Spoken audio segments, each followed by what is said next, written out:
किसी ने क्या लाख टके की बात कही है कि गम आ जाए तो मुस्कुरा कर जी लेना मेरा दोस्त, क्योंकि दुखी रहने से कभी गम कम नहीं होता। और जिंदगी में गोल बनाए हो तो उस गोल पे आ रहिए। सामने वाला और बाजू वाले का भरोसा मत कीजिए, क्योंकि आपसे बेटर आपको कोई नहीं जानता। हेलो फ्रेंड्स, मेरा नाम है राजू कुमार और आप देख रहे हैं जिंदगी भरी जिंदगी की कहानी। ये कहानी एक साधु बाबा की है जो मतलब घोर जंगल में तपस्या कर रहे थे। काफ़ी दिनों से वो तपस्या कर रहे थे और उस तपस्या कर रहे थे जंगल में। उसके बाजू में एक नदी था और नदी के उस पार एक फैमिली रहती थी जो मतलब दो ही परिवार था, एक लड़की थी और एक उसकी माँ थी।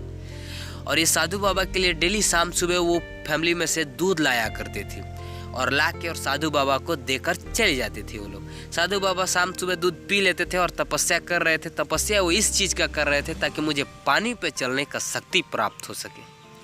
और ये तपस्या उनकी जारी था, कोई चीज़ का दिक्कत नहीं आ रहा था।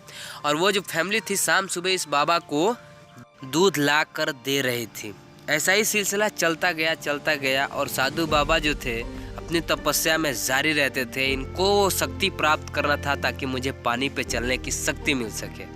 और ये तपस्या में वो जारी रहते थे और शाम सुबह इनका भक्त जो था इनके लिए दूध लाया करता था।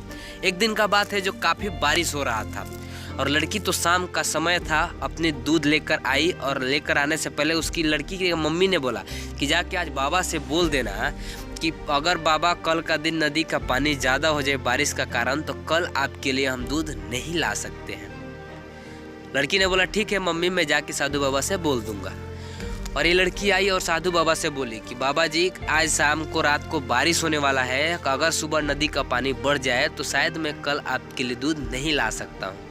तो साधु बाबा ने बोला कि अरे तो इसमें डरने की क्या बात है, मैं तुम्हें एक ऐसा मंत्र देता हूँ कि तुम उस मंत्र को जपते जपते नदी को पार कर जाओगी और तुम्हें कोई खतरा नहीं होगा।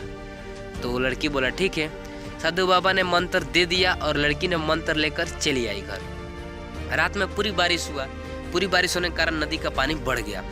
और कल जब सुबह हुआ, जब दूध ले जाने का टाइम आया, वक्त आया, तो लड़की का मम्मी ने बोली बेटी आज तू दूध लेके मत जा क्योंकि नदी का पानी बढ़ गया है, खतरा हो सकता है। तो लड़की ने बोला कि नहीं हमें कोई दिक्कत नहीं आएगा, साधु बाबा ने हमें मंत्र दिया है, उस मंत्र को हम जपते जपते पानी पर चल के भी जा सकते हैं, कोई चीज़ का खतरा नहीं होगा। लड़की ने बोला कि ठीक है। और मम्मी बोला कि चलो कोई बात नहीं, जब तुम्हें बाबा के बात पे भरोसा है तो तुम जाओ, कोई दिक्कत नहीं है।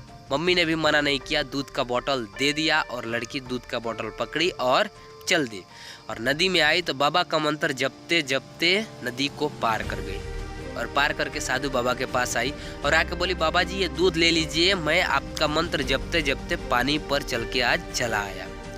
साधु बाबा बड़ा खुश हुए कि वाह, जिस चीज़ का मैं तपस्या कर रहा था वो शक्ति तो हमें प्राप्त हो गया, क्या चमत्कार को नमस्कार करूं मैं, एकदम मैं तो शक्ति प्राप्त कर ले जिस चीज़ को शक्ति मैं पा रहा था। और क्या किया उन्होंने, अपनी शक्ति को प्राप्त करने के बाद उस लड़की को बोले कि मुझे अभी भी यकीन नहीं होता है, चलो तुम इस पार से उस पार अब चल के दिखाओ। फिर साधु बाबा आके खड़े हो गए, देखने लग गए। फिर वो लड़की साधु बाबा के दिया हुआ मंत्र जपा और जपते जपते फिर नदी को पार करके अपने घर चली आई। जब घर चली आई तो साधु बाबा बहुत खुश हुए कि चलो मैं जिस चीज़ का तपस्या कर रहा था वो आज मेरा सफल हो गया। इतना जब बात हुआ तब वो बाबा जो थे साधु बाबा जो थे वो मतलब गए और अपनी उसी मंत्र को जपते जपते जब पानी पे जा रहे थे तो पानी में वो जाके डूब गए। जब डूब गए तो ये क्यों डूब गए, इस बात को जानकारी बहुत ज़रूरी है, क्योंकि साधु बाबा जो थे ना उनको अपने मंत्र पे ही उनको विश्वास नहीं था। और वो लड़की जो थी ना इन साधु बाबा के बात पे विश्वास कर लिया और विश्वास पे ही चलकर चली आई।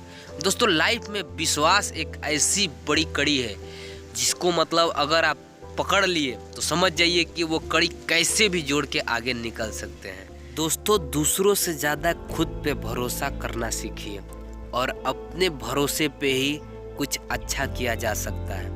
अंत में यही कहूँगा कि आग लगाओ ऐसा कि हर घर में चर्चे हो कि बेटे हो तो आपके जैसा। मिलते हैं आपसे अगली वीडियो में, तब तक के लिए अपना और अपने परिवार वालों का ख्याल रखना। वीडियो को एंड करता हूँ। Thanks for watching.